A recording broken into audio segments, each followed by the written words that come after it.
ng Smash hard race nung linggo. Mukhang bumaba sa palayan, no? Mukhang napainom ng tubig sa palayan. Hapon na to nang dumating ng linggo.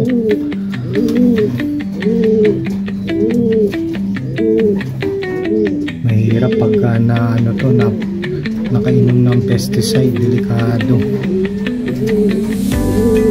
Na nga mga ka-SF, mga ka-ibon, daybird to ng Sunday second lap. Ang problema, mukhang bumaba sa palayan. Na-disgrasya, nalasong. Dahil kapuhin na ito, putikan yung paa.